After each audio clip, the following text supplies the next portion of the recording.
Dahulu kala, di tengah pegunungan hijau di Jawa Barat, hiduplah seorang wanita cantik bernama Dayang Sumbi.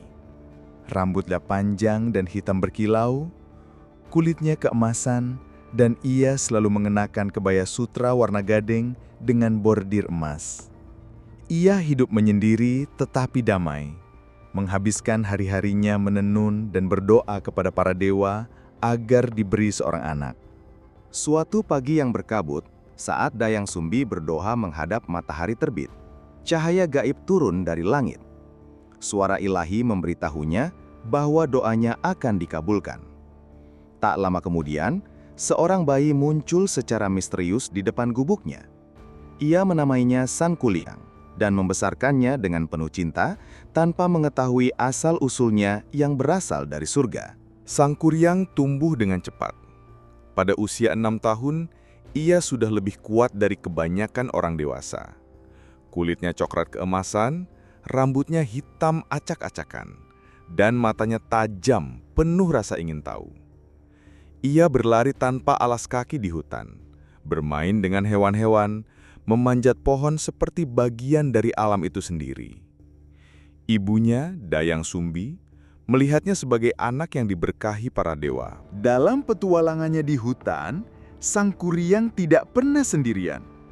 Ia selalu ditemani Tumang, seekor anjing besar berbulu coklat tua dengan mata dalam. Yang tidak diketahui oleh Sangkuriang adalah bahwa Tumang bukanlah anjing biasa, melainkan dewa yang dikutuk dikirim untuk menjaganya. Dayang Sumbi mengetahui rahasia ini, namun tidak pernah mengatakannya kepada putranya. Suatu hari, saat mereka pergi berburu, Sangkuriang pulang dengan tangan kosong. Frustrasi karena tidak mendapatkan hewan buruan, ia marah. Dalam ledakan amarah, ia melepaskan anak panah dan memburu Tumang. Ia tidak tahu bahwa anjing itu sebenarnya adalah ayahnya. Saat ia kembali membawa daging, Dayang Sumbi mencium kebenarannya. Mengetahui apa yang telah dilakukan putranya, ia sangat murka. Sangkuriang tidak tahu bahwa anjingnya Tumang sebenarnya adalah seorang dewa dan juga ayah kandungnya. Saat ia kembali ke desa dengan hati yang berat, ibunya, Dayang Sumbi, bertanya di mana Tumang. Setelah mengetahui kebenarannya, ia sangat marah. Ia mengambil sebatang kayu dan memukul kepala Sangkuriang hingga meninggalkan luka besar di dahinya. Bertahun-tahun berlalu, Sangkuriang yang kini dewasa telah menjadi pria kuat dan karismatik. Tubuhnya berotot karena bertahun-tahun berkelana. Kulitnya sawo matang, rambut hitamnya diikat ke belakang, dan ada bekas luka mencolok di dahinya. Suatu hari, tanpa menyadari bahwa ia kembali ke kampung halamannya, ia tiba di daerah yang damai dan bertemu dengan seorang wanita yang sangat cantik. Dayang Sumbi, yang telah dipermudah oleh para dewa. Keduanya tidak saling mengenali. Sangkuriang dan Dayang Sumbi menghabiskan beberapa hari berbicara bersama. Mereka saling terpikat oleh kecantikan dan kecerdasan satu sama lain, lalu jatuh cinta. Suatu hari, Sangkuriang melamar Dayang Sumbi. Dayang Sumbi yang bingung menerima lamaran itu. Namun saat ia memperhatikan wajahnya lebih dekat, ia mengenali bekas luka di dahinya. Ia gemetar ketakutan. Itu adalah anaknya sendiri. Tak ingin mengungkapkan kebenaran, ia mulai mencari cara untuk menggagalkan pernikahan terlarang itu. Dayang Sumbi, terguncang oleh bekas luka di dahi Sangkuriang, mulai merasakan keraguan yang mendalam. Ia akhirnya mengenali anaknya yang telah lama hilang, namun dia membisu, tak mampu mengungkapkan kebenaran. Untuk menghindari pernikahan yang mustahil ini, Dayang Sumbi memberi syarat. Sangkuriang harus membangun perahu raksasa dalam 1 malam. Jika gagal, ia tidak akan menikah dengannya. Sangkuriang menerima tantangan itu tanpa ragu. Saat malam tiba, ia mulai menebang pohon-pohon raksasa dengan kapak ajaibnya, bertekad untuk menyelesaikan tugas sebelum fajar. Saat ia bekerja, roh-roh hutan yang diam, bertubuh transparan dan bermata bercahaya, mulai membantunya diam-diam membangun perahu, dipandu oleh kekuatan magis kuno. Bersembunyi di balik batu besar, Dayang Sumbi mengamati kemajuan Sang Kuryang. Cemas, ia melihat perahu hampir selesai. Wajahnya menjadi pucat, dipenuhi kecemasan. Dalam kepanikan, Dayang Sumbi berlutut di balik batu dan berdoa diam-diam kepada para dewa. Ia memohon agar mereka menggagalkan pembangunan perahu sebelum fajar. Para dewa mendengar doa Dayang Sumbi.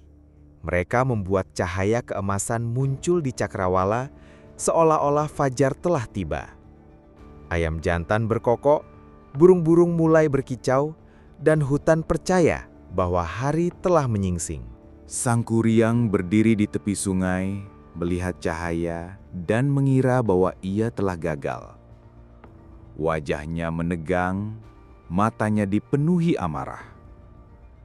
Ia bernafas dengan keras, lengannya yang penuh serbuk kayu gemetar. Dengan teriakan penuh amarah, Sang Kuryang berlari menuju perahu yang belum selesai. Ia mengangkatnya dengan kekuatan luar biasa dan melemparkannya dengan keras ke arah gunung. Tanah bergetar, suara gemuruh terdengar di seluruh lembah. Perahu menghantam gunung dengan keras. Gelombang kejut menyapu hutan. Pohon-pohon membungkuk, batu-batu pecah, sungai meluap.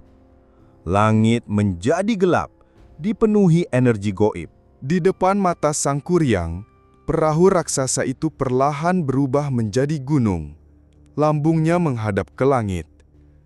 Para dewa membekukan amarahnya dalam batu, menciptakan gunung berapi dengan puncak terbalik, tangkuban perahu. Sang Kuryang membeku karena amarah dan kesedihan, berlutut di depan gunung yang baru saja ia ciptakan. Tatapannya kosong, dadanya tertutup debu dan keringat. Ia sadar bahwa ia telah kehilangan semua yang ia cintai. Jauh di tengah kabut, Dayang Sumbi mengamati kejadian itu tanpa berkata apa-apa. Gaun hijaunya yang robek berkibar pelan tertiup angin. Ia berdiri tegak, tetapi wajah emasnya basah oleh air mata yang diam. Saat Sang Kuryang menundukkan kepala, cahaya ilahi menyelimuti Dayang Sumbi. Para dewa, karena belas kasih, perlahan membawanya ke langit. Ia menghilang dalam cahaya keemasan, meninggalkan keheningan yang suci. Ketika Sang Kuryang menatap ke atas, Dayang Sumbi telah tiada. Hanya keheningan dan kabut yang tersisa. Dipenuhi amarah yang tak terkendali, ia mengeluarkan teriakan yang menggema di seluruh lembah, mengguncang pepohonan dan bebatuan. Dalam ledakan amarah, Sang Kuryang menghantam tanah dengan tinjunya. Retakan besar terbentuk di tanah, memicu longsoran batu. Petir menyambar di atasnya, menerangi wajahnya yang terdistorsi oleh rasa sakit. Saat gunung hampir runtuh, keheningan gaib menyelimuti. Roh-roh hutan muncul sebagai cahaya kebiruan.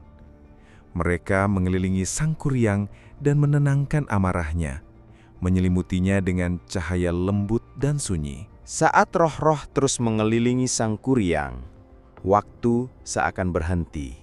Dayang Sumbi berdiri membeku dalam kabut beberapa meter jauhnya, menatap putranya dengan kesedihan mendalam, tak mampu mendekat.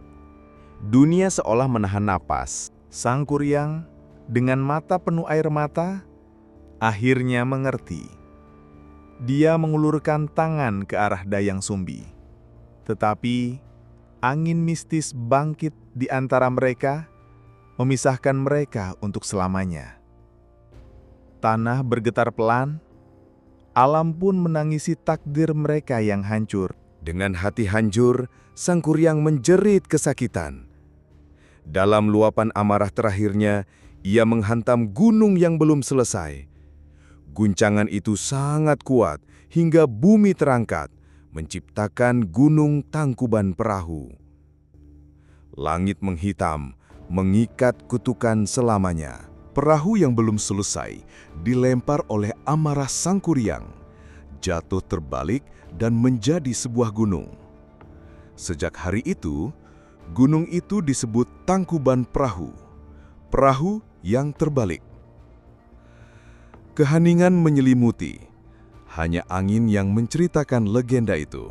Sejak hari itu, para orang tua berkata bahwa kadang-kadang di puncak Gunung Tangkuban Perahu terdengar desahan takdir yang hancur. Tidak ada lagi sang ibu atau anak yang terlihat. Kisah mereka melayang di angin, mengingatkan bahwa cinta dan amarah dapat membentuk bumi itu sendiri.